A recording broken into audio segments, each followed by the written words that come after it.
Ladies and gentlemen, good afternoon. Welcome to the afternoon Leadership Wisdom Series talk. I'm really honored and proud to welcome one of the finest personalities we have in the country, and I can say, in the world. Is none other than I will use Dr. Ramanand Ramanathan, former first mission director, Atal Innovation Mission, and additional secretary of Niti Aayog, Government of India, Senior Vice President of Tata Consultancy Services since 4 decades. I mean, I will request everybody to go to Google and see the kind of contribution and work Sir has done. He has sacrificed most of his career for the development of authorship, and he's the first mission director of Atal Innovation Mission.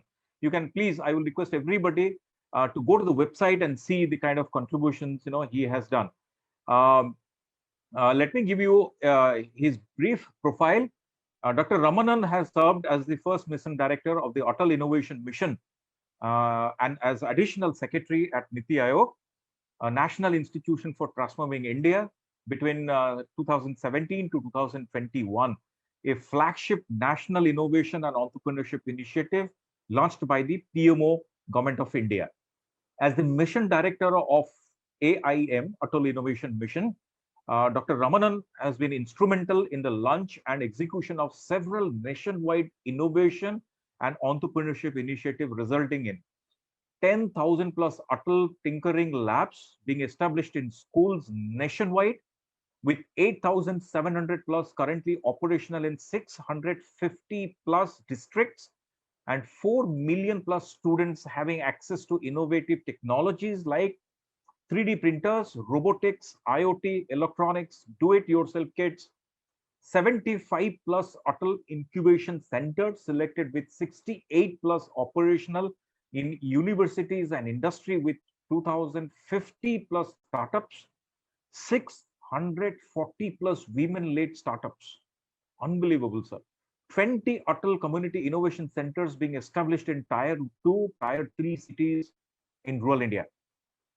56 Atal New India Arise, applied research and innovation for small enterprises. Challenge winners selected, creating Make in India product service innovation with ministries of India.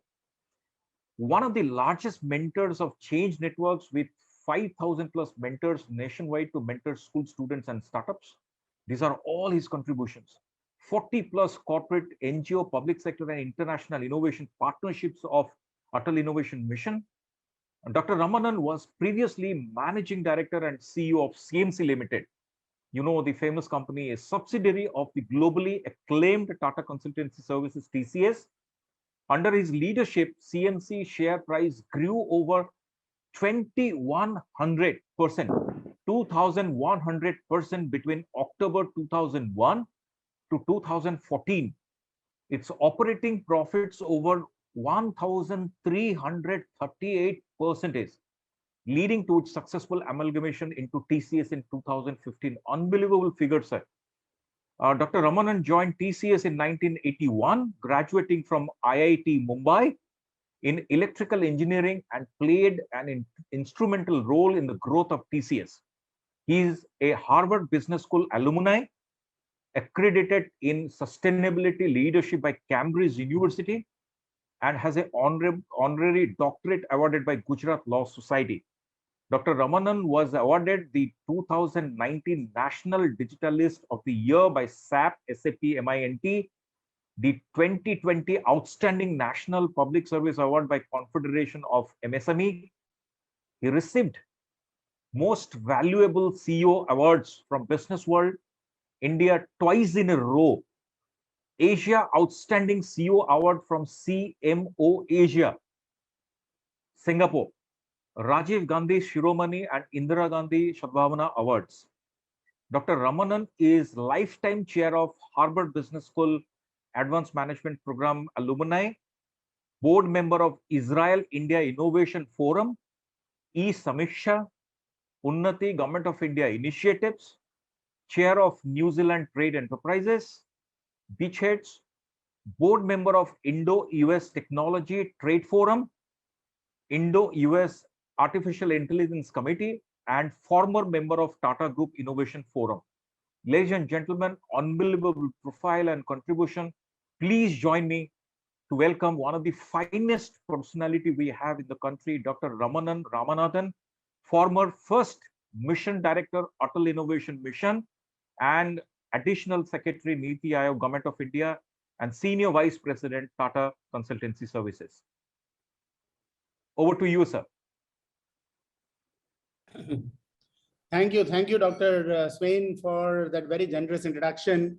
And first and foremost, I do hope that everyone who has joined are healthy and hearty in spite of this difficult COVID-19 circumstances, and that all of you are following the safeguards advocated by your institution, your local government, or by your local health authorities.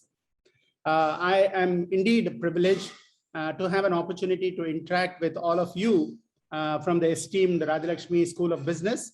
Thanks to Dr. Swain, who has been connecting with me on this and been requesting to become associated with the entrepreneurship drive and the innovation initiatives that have been initiated in your esteemed school. Indeed, we are living in unprecedented times. A simple virus has paralyzed countries all across the world. It has created grievous disruption to supply chains across the world. It has created grievous disruption, lives and livelihoods.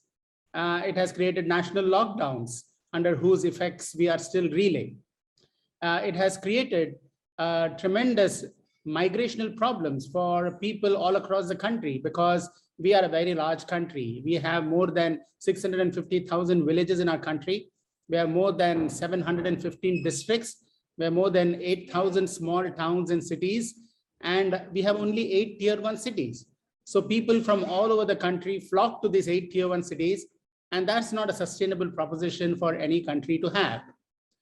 And also the COVID-19 has created a fear of uncertainty of what the future holds for us. Are there any other global pandemics in the horizon? Are there variants to this COVID-19 crisis that can make the situation even more complicated? Are there climate change related issues that are there and which we have not yet experienced in its full ferocity, like the way we have experienced the COVID-19. So all this creates a great fear of uncertainty.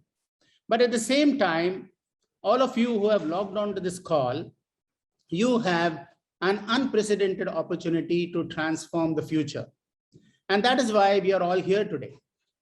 We are also, while all these problems are out there and the challenges that we have been talking are out there, we are also living in the most fortunate of times. You are living in the most fortunate of times. You're living in a country now where we have 1.3 billion people, but more importantly, we have what they call as a demographic dividend. More than 65% of our country is under 35 years old. So we are a very young country. And when you have a young country, you have energy, you have enthusiasm, you have a force that can transform not only our country, but the rest of the world. You can become the change architects of the future that you want to see. The great Mahatma Gandhi said, be the change that you want to see. So the question in front of you, all young students, dear students, is, can you be the change that you want to see? Can you be the architects of the world of tomorrow? Can you be the dreamers who will create an impact through your innovation, through your entrepreneurship, through your zeal, and through your enthusiasm? Can you, as the great Steve Jobs said, leave a ding in the universe? We all want to leave a ding in the universe. We don't want to be just an also rans in a race. In a race, many people participate and many people just run. But there are always only 3 or 4 winners. Would you not like to be amongst the winners? And winners are not necessarily winning a race or making money, but they are the people who make an impact through their lives. Can you therefore think of making an impact through your life? Not only for your own personal purposes, not only for that of your family, but also for that of society and of the world at large. Such a life is worth leading, and such a life is worth living. Now, do you have the opportunity in order to realize your dreams? Do you have the opportunity to express your full creative potential? That is why I say you are living in the most fortunate of times. First and foremost, you are living in the demographic dividend. So you, along with all the others who are there in this call and beyond this particular college, you have the ability to learn together in peer networks and be able to support each other because you are all young. You all think alike. You have the same dreams. You have the same ambitions. You have the same backgrounds. So with all of this, you are able to learn together and accelerate your journey in innovation and entrepreneurship much faster than others can. The second thing is we are living in a country whose economy is growing in a vibrant manner. We have been growing at 6 to 8% every year, barring the COVID-19 crisis. Now you need a strong, vibrant, growing economy to be able to support innovation and support entrepreneurship. And that is already there. Being part of a growing economy is very important because in a growing economy, more and more opportunities are there for you to exercise your entrepreneurial ambition and realize it. After all, we have more than 300 million people in India who are already part of the growing middle class economy. And you are part of it. You are studying in an esteemed institution like Rajalakshmi, and therefore you're already part of this middle class growing economy. Now, you're going to have another 300 million people who are going to get added because of the growing economy that we are living in. That means a tremendous opportunity for entrepreneurship in any direction, be it in agriculture, transportation, healthcare, space technology, defense, smart cities, and so on and so forth. You name it, every opportunity is ripe because you are having the demand. The demand of 300 new million people being added to this economy and wanting access to services, products, goods, and solutions for addressing their problems.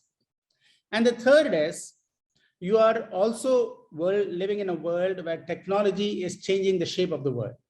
Technology has become affordable, accessible, available, and advanced. 3D printing is revolutionizing the way you are able to conceptualize, define, prototype, and manufacture a product right in front of your eyes, from your small kirana store, from your humble home, or from a small facility that is not necessarily a large manufacturing facility. You are able to develop products and components and revolutionize Make in India through the 650,000 villages or the 60 lakh MSME industry companies that are there in this country.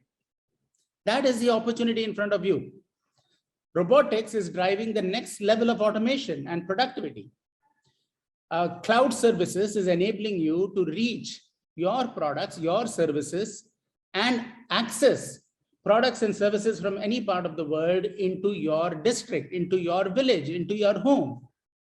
Digital reach is enabling you to conceptualize products and services that you will create in Salem and sell in Seattle, in Shillong and sell it in San Francisco, or you'll create in Jodhpur and sell it in Japan, and vice versa.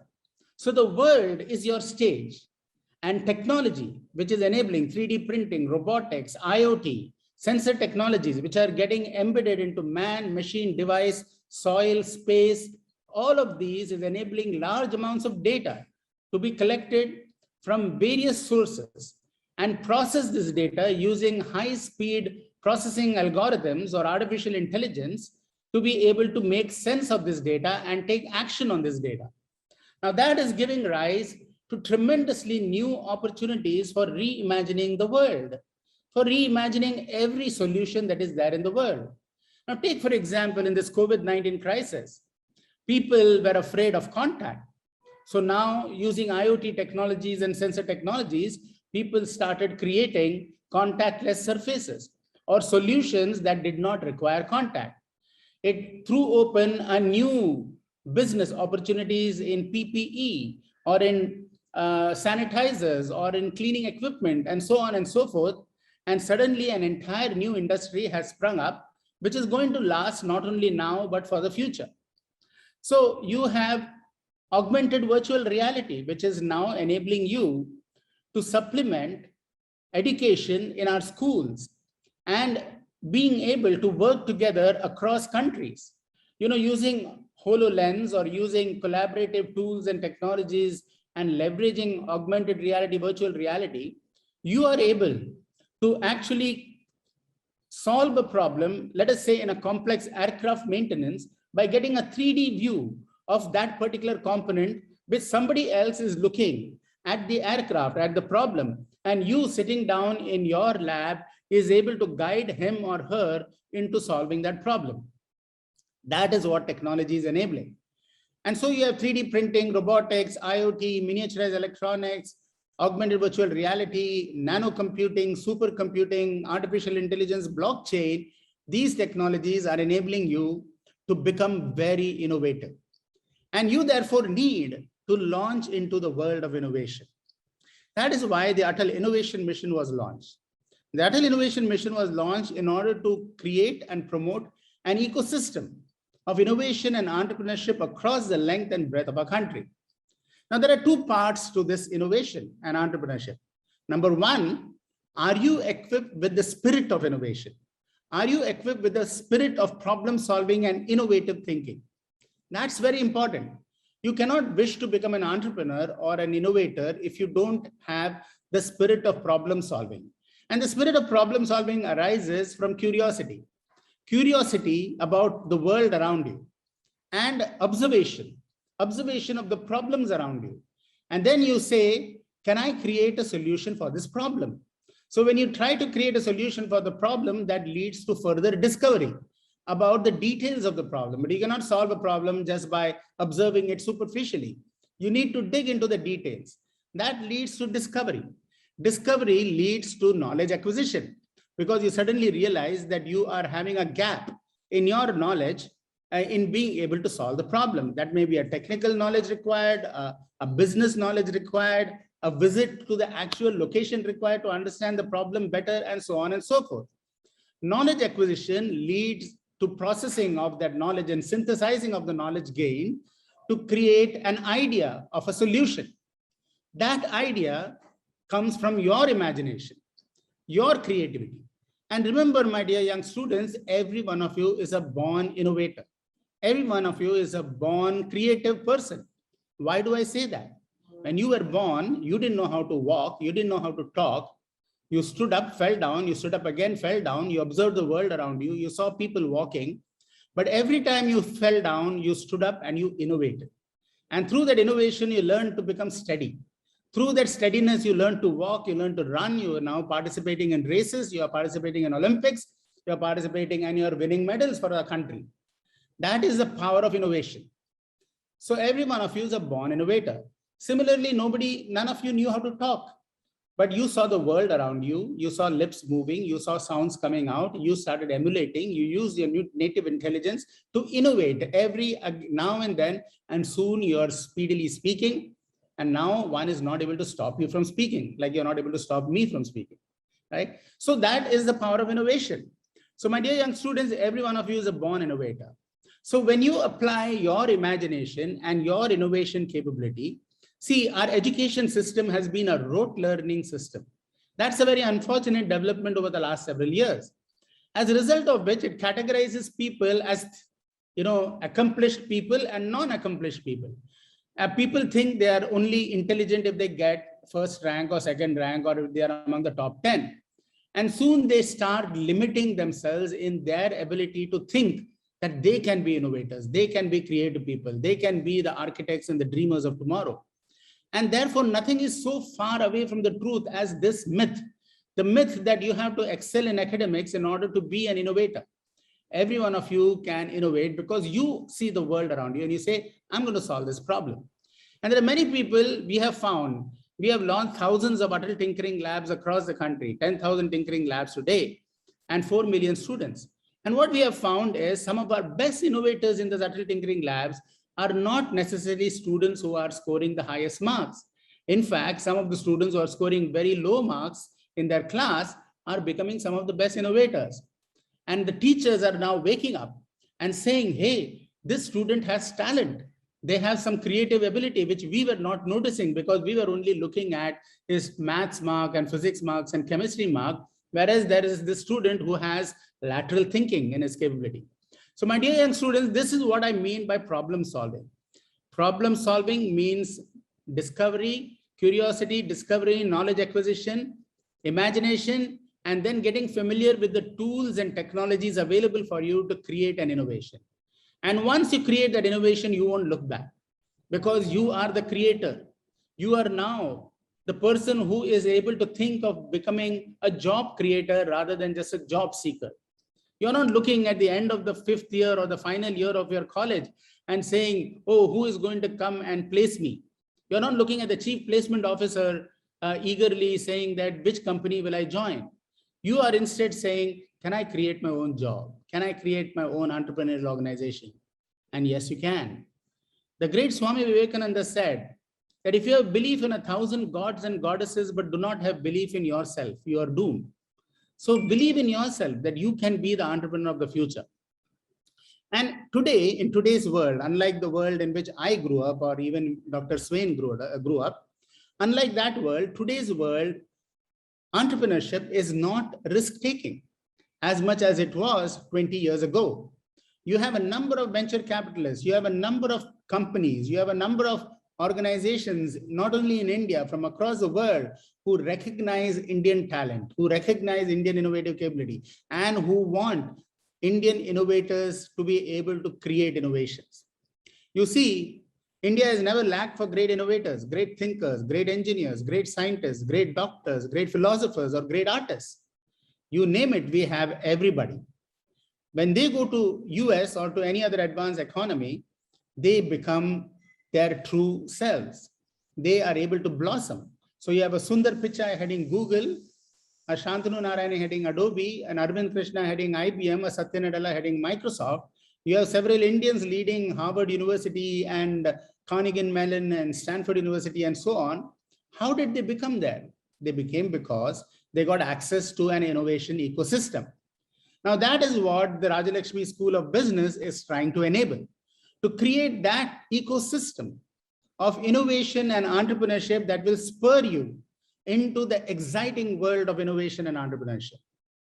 And I can tell you, and over the last 4 years that I have been seeing, there is a tremendous enthusiasm and energy for innovation and entrepreneurship. We are, after all, today a country with 55,000 startups. There are more than 400 incubators in our country. We are among the 3rd largest ecosystem, startup ecosystem in the world.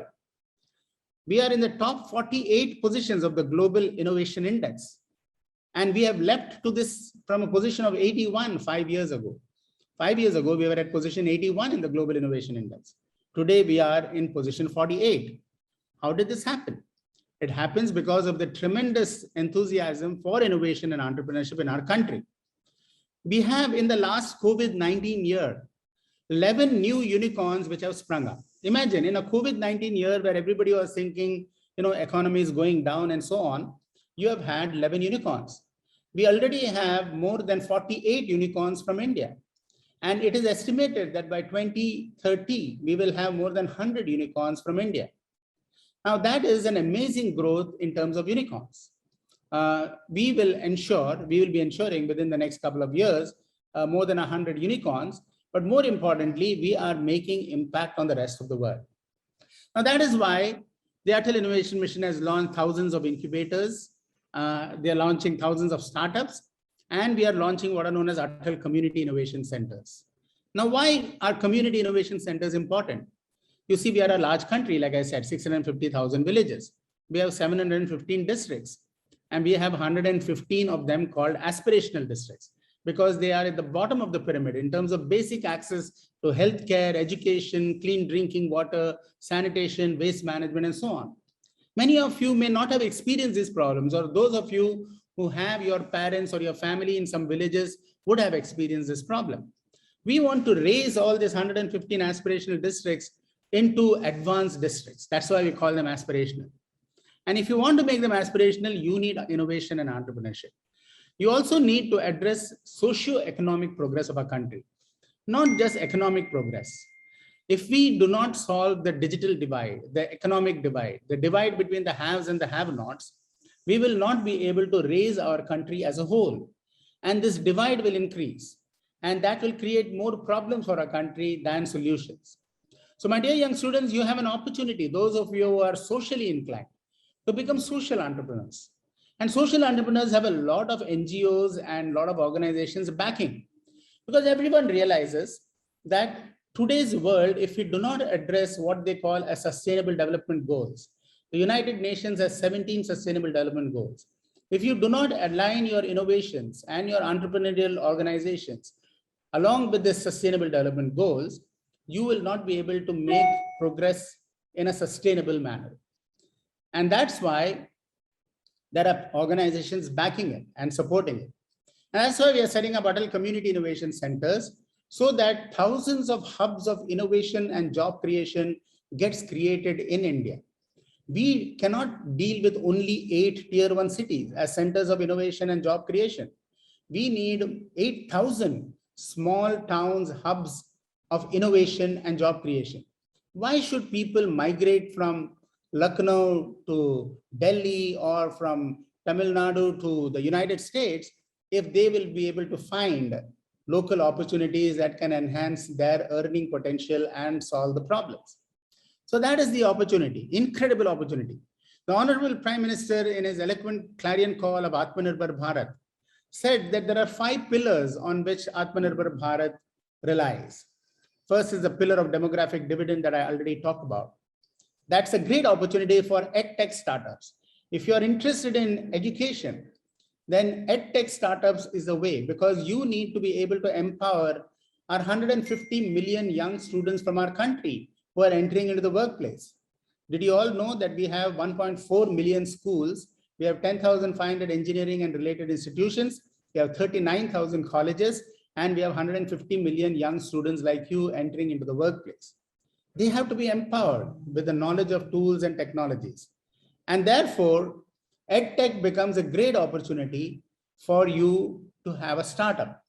Using artificial intelligence, blockchain, and other mechanisms, you can enrich learning management systems and make them more intelligent and make them more skill-oriented and make them clearly address the gaps that you see in the education system, the current education system. Then he has talked about the pillar of infrastructure. We need smart infrastructure, physical infrastructure as well as digital infrastructure. That means we want all our villages to be smart villages, all our districts to be smart districts, all our cities to be smart cities. That's how you will be able to create smart infrastructure and extend the power of the smart infrastructure to every corner of the world by leveraging digital infrastructure. And so here again is a great opportunity for you to be able to build that infrastructure. That infrastructure requires technology. Technology like 3D printing, communication technologies, router technologies, portals, software, and so on and so forth. These are all tremendous areas for you to benefit from. You have opportunities in solar energy, renewable waste management, robotic-based waste management, circular economy. All of these are areas that you should explore and see which one appeals to your heart. And then go after that and become an innovator and entrepreneur in that area. Then there is a pillar of demand of 1.3 billion people. That's a tremendous amount of demand. That's why countries from all over the world are flocking to India to address this demand. Why should you allow others to address this demand? Why not you fulfill that demand? That's again the opportunity in front of you, my dear students. So be the one to fulfill that demand through your entrepreneurial organization and select any field of your choice. You will find the opportunity. Fourth is the pillar of socioeconomic progress, like I said. And I already talked about the community innovation centers and how you need to have social entrepreneurs to solve this problem. And finally, the pillar of technology. The pillar of technology glues all of this thing together, strengthens each of these pillars. Leveraging technology in your solution is going to be key to bring that uniqueness, that scalability, that reliability, and that replicability that technology alone provides. And you have the opportunity to leverage that because it has become affordable. Imagine most of you or almost every one of you is carrying a smartphone in your pocket. But when I started working after graduating from IIT Bombay and I first went to to New Zealand in 1983, my parents and my family and my sister, they all stood in a line in my neighbor's house to make a 3-minute telephone call to me because it was unaffordable, because we didn't have a telephone in our own house, because in my whole building, there was only one house which had a telephone. There was only one house in my entire building which had a TV, and all of us used to go and watch that TV. Today, you're living in a different world where you have access to free telephone, the internet, you have access to all sort of videos, social media, and so on and so forth. You are living in an incredibly beautiful time, a time which you are very fortunate to experience. You are living in probably one of the most creative phases the world has ever seen. And it would be a tragedy if you do not leverage this particular time to become an innovator, to become an entrepreneur, to become the architect of your dreams. Now, some of you will say, oh, I have some other pressures at home. I have to learn to go to a job and earn some money first and then become an entrepreneur. No problem. Do that. But be an entrepreneur at heart. You see, what I want every one of you is to get the spirit of entrepreneurship and innovation inside you. Once you have that spirit, even if you go and work in a job, you will be entrepreneurial in your thinking, and your company will appreciate you, because your company doesn't want you to just do what they ask you to do. They want you to improvise. They want you to innovate. They want you to become entrepreneur in your thinking so that the company can benefit. And once you do that, you will become an entrepreneur at heart. And at some point in time, you can think of becoming an entrepreneur by yourself, creating your own company. As the great Swami Vivekananda said, arise, awake, and stop not till your goals are reached. Can I request every one of you to arise to the challenges, but more importantly, the opportunities that India has and the world offers?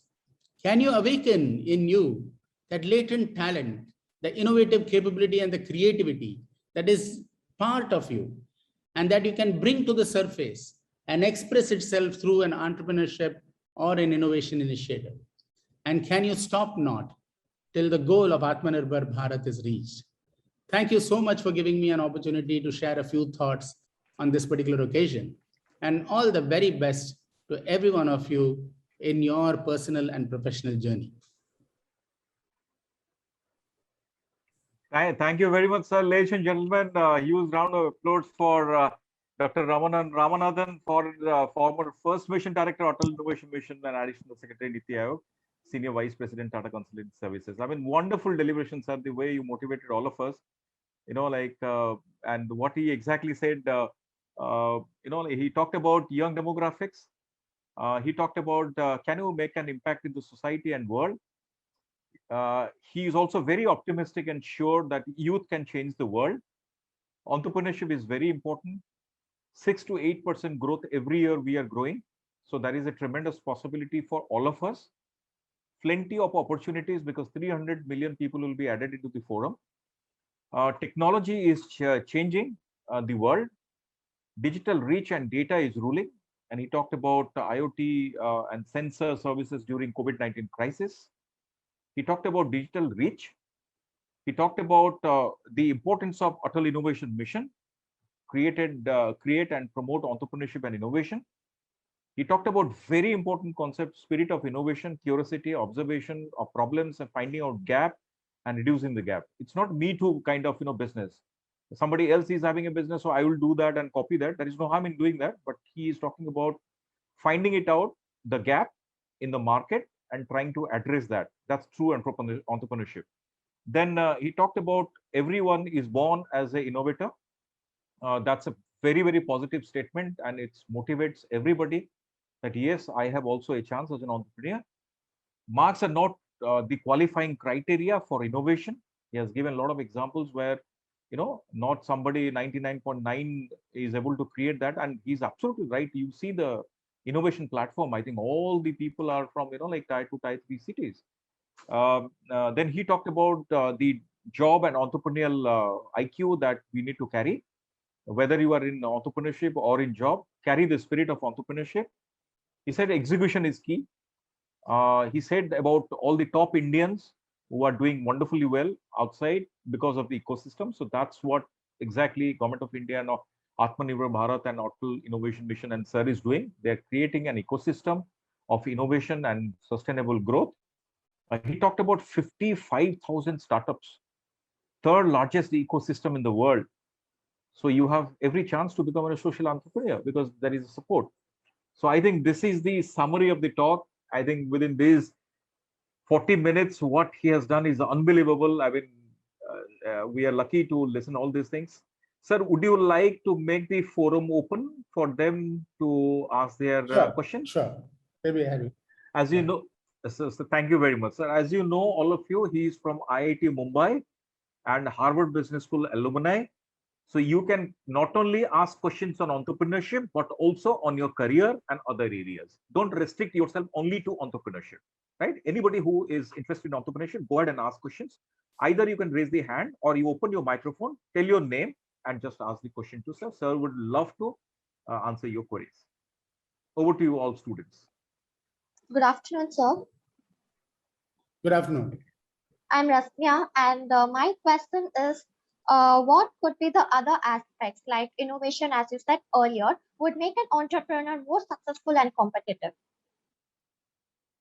So, in an entrepreneur's world or in a startup world, first and foremost, you have to come up with a solution for a problem that you see. And that solution has to be unique, because there may be many solutions for the same problem. First, you need to make the investigation that are there existing solutions, are they good enough? And are you ensuring that your solution is addressing something which the other solutions are not addressing? That's the unique part of your solution. Secondly, you have to look at whether the solution that you have is aligned with the sustainable development goals, because your solution should not create a problem, a new problem for the rest of the world. That's becoming more and more important, and that's only when it will get the funding, the backing, and all of that from potential investors and so on. The second part is, are you leveraging technology today in either creating the solution or disseminating the solution? You don't need a solution, need not be a product. It could be a service, or it could be a service based upon a product. Okay, so it can acquire various forms. A solution can also be a process improvement. So there can be a patent associated with a particular new unique process that you have introduced in the industry, for example, in chemicals or in extraction methodologies and so on and so forth. So there can be process innovation, there can be product innovation, or there can be service innovation. And in all of these cases, you have to see how you are leveraging technology for the same, because that will give you a unique approach and a differentiator. The differentiator is very important. The ability to scale up, speed up your innovation is very important.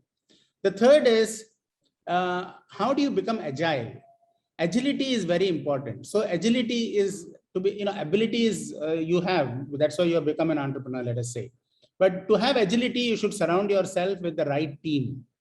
The team is very important, because you will not have all the skills. In today's world, innovation requires multiple stakeholders.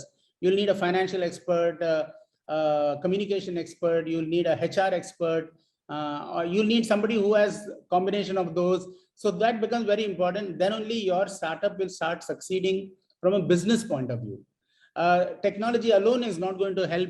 It won't stand on its own leg. You have to be able to make a business case out of your startup.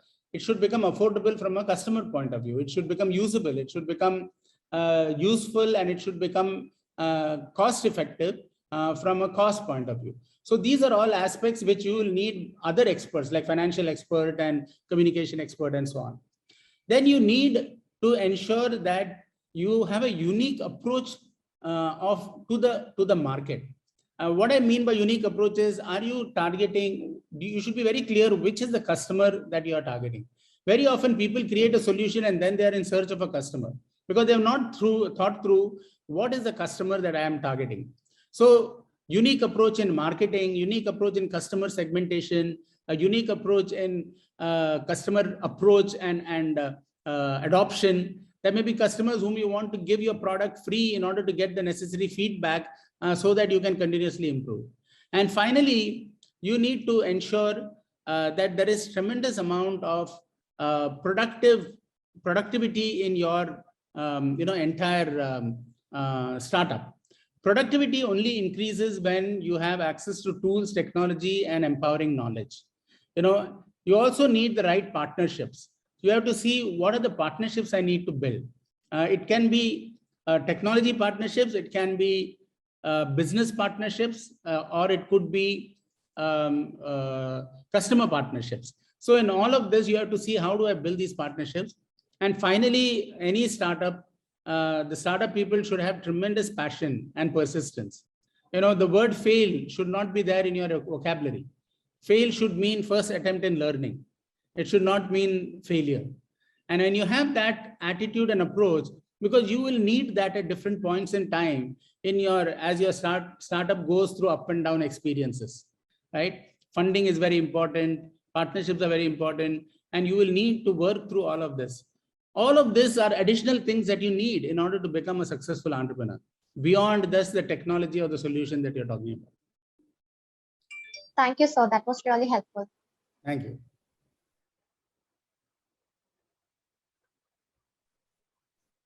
Yeah, you're free to interact. Sir, how important is the enthusiasm and physical fitness for an entrepreneur? Very important. First, and without enthusiasm, all your attempts will be half-hearted, and it will not see the light of the day. So enthusiasm, passion, energy is extremely important for an entrepreneur. Exuberance, confidence in themselves, wanting to make a difference. All of that is very important, and they should have that in plenty. Physical fitness is very important. Of course, some may have physical problems, disability problem, but entrepreneurship is not restricted to that. You need to be mentally very fit, first and foremost, because your mental attitude and your mental, you may be physically fit, but if your mental fitness is not strong, then you will give up, at the first disappointment that you get. And so mental fitness is very important. I always urge physical fitness. I think, we neglect our lives very badly in pursuit of some dream. Fundamental, you cannot compromise on your physical fitness. You cannot compromise on some of the relationships that are very close to you, your family. You have to be able to spend quality time with all of them on a daily basis. And there should be a lot of mental, stimulants for you to relax and to be able to, only when you're calm and cool will the best ideas come to you and the solutions come to you. Have you ever got a great idea when you are worked up or when you're angry? No, it's not possible. When you're upset, it won't possible. You have to sit down calm. That's why they say go to sleep and get up, and then you'll find the solution present itself, because you need a calm mind. So, body, mind, soul, they all have to be aligned to that. So I do think, but sometimes people tell me, and I can tell you based upon my own experience, people say, oh, you'll have to compromise on one or the other. And I have never felt the need to compromise at all. I think it is a question of little management, time management and planning. And you can have a great life while also being fiercely competitive in the market and fiercely being aspirational in what you want to achieve. Thank you. Thank you very much, sir. Students, over to you. Hello, sir. I'm Harita Priya. Yes. Since you explained on startup entrepreneurs, what would you consider as the biggest mistakes made by the startup entrepreneurs? You said so many things, but especially what are the basic mistakes? You have so much of experience, so you might know. I think basic mistake is aspiration without a plan and action plan. Yeah. If you don't have an action plan, which is milestone driven, and it is not important that you achieve all the milestones, but it is very important for you to see progress towards a milestone. Yeah. And people think that, just because I have an idea, it should materialize itself, and nobody puts an action plan.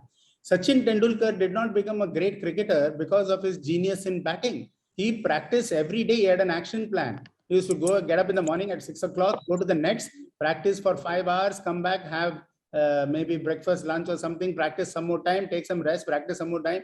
Great success.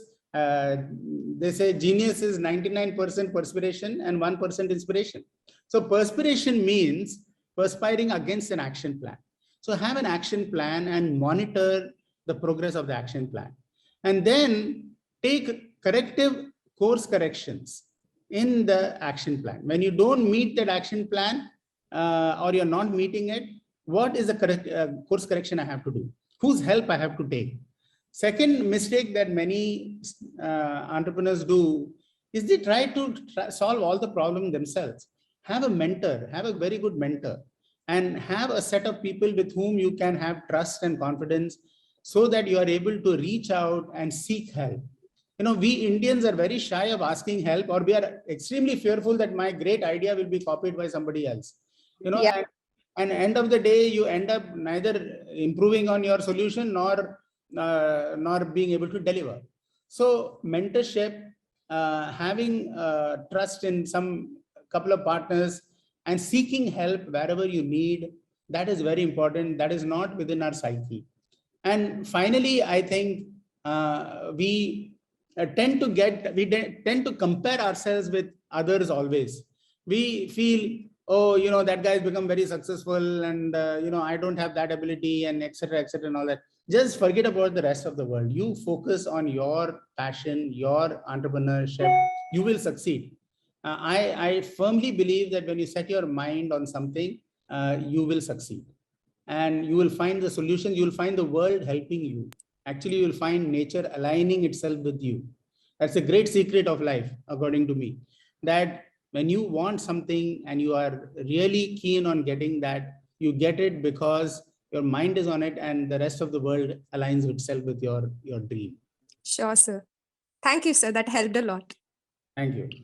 Sir, this is Akash, sir. Yes. Sir, thank you for your wonderful 40-minute session, sir. And I have 2 questions, sir. My first question is, I have go through that aim.government.in website. So I saw that 68 plus incubation centers are there in India. So what is the what type of help given by the incubation centers if I am having an idea to start to become an entrepreneur or having a startup? So how can I come and have the help from the incubation centers? So all these incubators incubate startups. Their job is we are giving them 10 crores of grant to be able to provide 10,000 square feet of space in their incubator where they will be able to support a startup. So you approach any one of the nearest incubators to you, you can say, I would like to become an incubatee. And they have a process of inducting you as an incubatee. They will validate your idea. They will help you in, they will see whether you can be incubated in your current situation or you need to go through a pre-incubation phase so that you evolve and develop your product to a certain point where you can become an incubatee. And that's their job, to be able to help you to become a startup. And for a period of 2 years, they will help you in making sure that you can stand on your own legs. So initially there will be some angel funding, etc. You may be putting some funding for the startup yourself. They will help you in getting some additional funding for your startup based upon the idea that you have. And so they are working with investors, they are working with partners. So you don't have to, you know, you are able to leverage the benefit of their network in being able to seek sources of funding for your startup. And they will help you. They will provide mentoring capability. They have physical facilities. They have access to some university lab or research lab or business lab. We have appointed more than 1,000 mentors only for the Atal incubators and startups. They have their own group of mentors. So you get access to a whole range of services from the incubator. And all you have to do is go and present your innovation or your idea to them and get inducted either as a pre-incubator or as an incubatee, and then starts your startup journey. Thank you so much, sir. And I have another question. So, if I'm going to finish my PhD in nearly 6 to 8 months, so after getting a job from the company, the TCS, for example, we can also take TCS. So, what are the things I have to learn from a company, from a job to become an entrepreneur?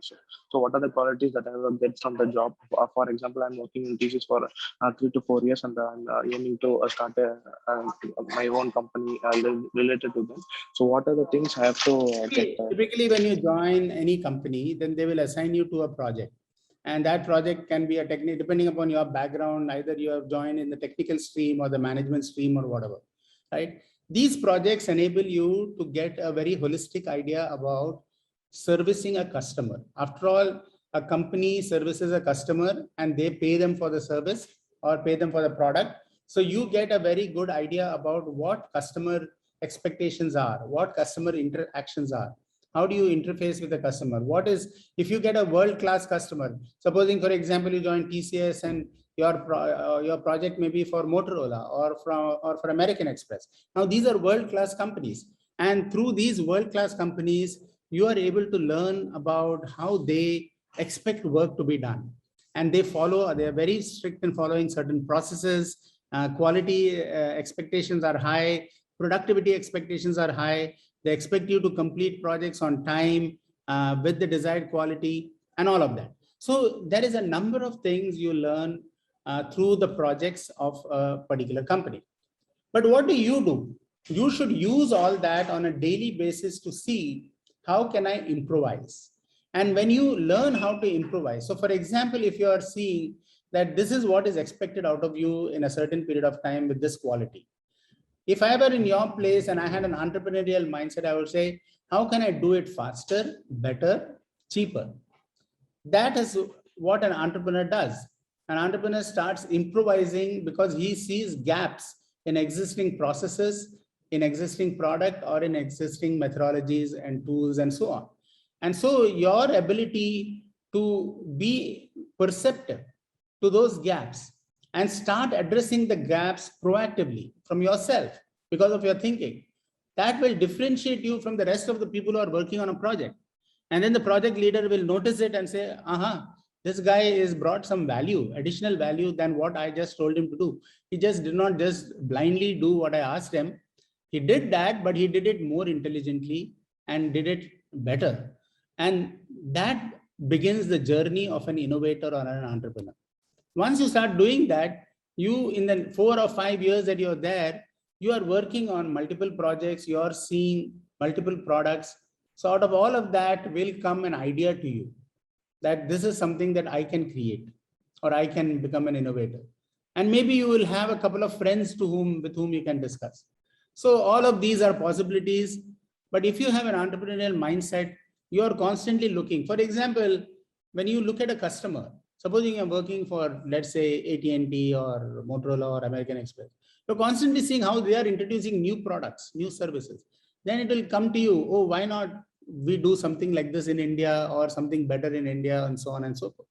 So once you start thinking like that, read a lot of books, on entrepreneurs, innovators, read books like how Amazon started, about Jeff Bezos, about Elon Musk. You'll feel very inspired.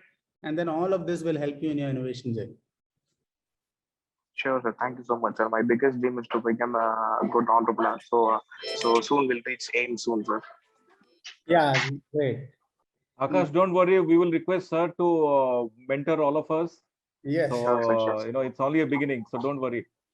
Sure. Thank you. Thank you so much, sir. Hello, sir. Yeah. Sir, my name is Pooja. And hello. Yes. Yes. Yes, sir. So my name is Pooja, and I wanted to know, how does the political or the economic environment and the ease of business doing ranking of a country help entrepreneurs, young entrepreneurs, as well as the more experienced, bigger entrepreneurs in the country? Yeah, I think political environment and the ease of doing business is very important. And the government is taking many initiatives. Niti Aayog is very much involved in driving many initiatives related to improving ease of business from India. It's very ease of business. There are multiple stakeholders in ease of business. One is government. Then you also have state and local government. It's not just central government alone. You have state and local government, because there is a certain independence in terms of activities related to the state and industrial government. Some sectors fall under the state government. So it's very important that there is an alignment and there is an enablement of business by all of them.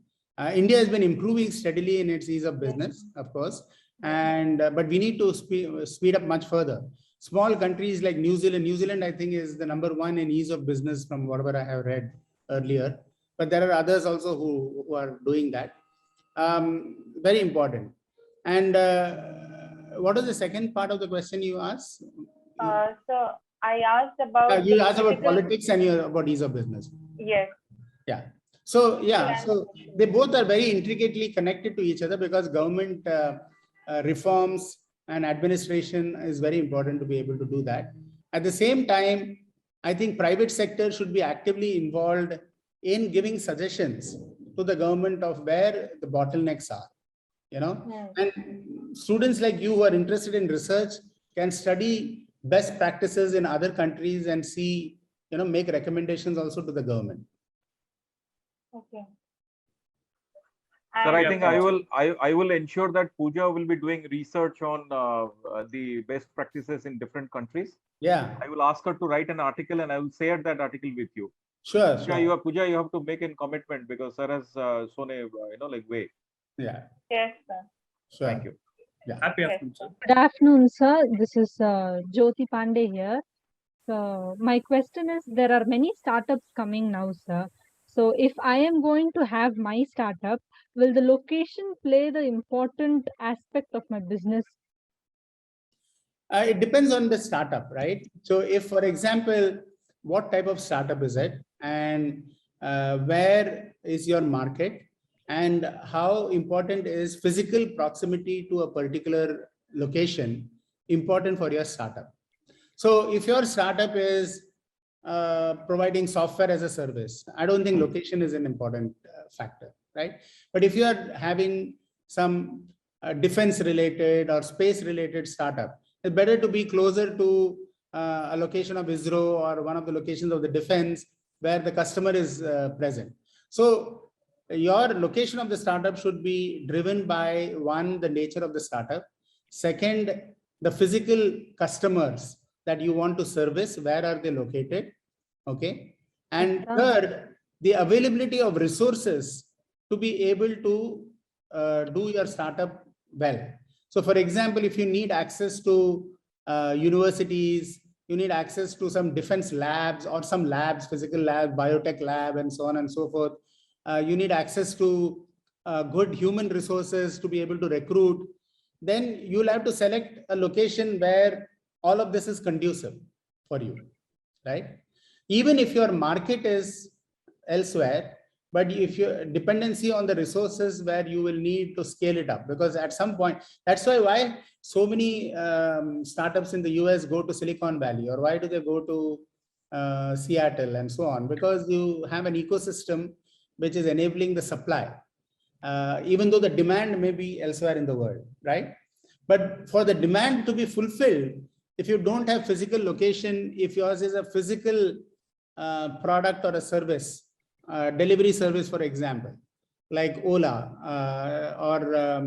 Ola will need everywhere because taxis fly everywhere. So for them, that is the market. So they will probably need centers at different places to be able to service them. So it really depends on the nature of the startup, the customer, and the access to resources. Thank you so much, sir. So is there any other question? We will stop here.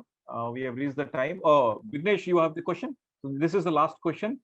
Over to you, Vignesh. Happy afternoon, sir. In the light of innovations and changes to the conditions in the environment, what are the approaches will make entrepreneur to be sustained in the industry, like top-down decision-making approach or collective decision-making approach? So what are the approach will make an entrepreneur to sustain in the industry and will be very useful for to compete with their competitors? You see, it's a very good question. Again, the answer for that would be contextual. In certain, if your startup is addressing a product or a service which is addressing the top end, the executive management end of a particular company, right? Then a top-down approach would be better, because they are the people who are seeing the value of your particular product or service, and therefore it is a top-down approach. But sorry to interrupt, sir. In the light of innovation, collective decision making will be more appropriate. Like in the case of, for example, like in the case of nanocos, it is a collective decision making approach where nanocos will be successful in that. No, it goes without saying that a consensus-driven approach or a democratized approach for decision making is always useful, because you have diversity of knowledge, diversity of experience, and diversity of thinking, right? But decision making is ultimately with the CEO of the company, right? So he factors in all those inputs and then he has to take a decision. And that decision has to then find alignment with everybody. Otherwise, the startup will not progress at all. Whatever be the decision, right or wrong. So the collection, the process of decision making involves a bottom-up approach. But finally, the implementation of the decision has to be a top-down approach, right? So the process of arriving at the decision should be a bottoms-up approach where you are collecting feedback from various people and you're collecting from various points of view and all of that. And then once you take a decision, the implementation will be top-down. Because otherwise, again, if everybody says, oh, I may or may not implement and all that, then you'll never know the success of that decision. So thank you, ladies and gentlemen. Huge round of applause for Dr. Ramanand Ramanathan, former first Mission Director, Atal Innovation Mission, and Additional Secretary, Niti Aayog, Senior Vice President, Tata Consulting Services. Sir, I think you have answered almost all questions for this part one, because I cannot say, many more sessions are required from sir. And he has only given a trailer because it's a generic session. Once you become very specific and particular, I think, sir, is the, encyclopedia.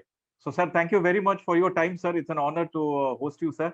Looking forward to many more master sessions and especially your help and mentoring for our technology business incubator at our engineering college. Thank you very much, sir.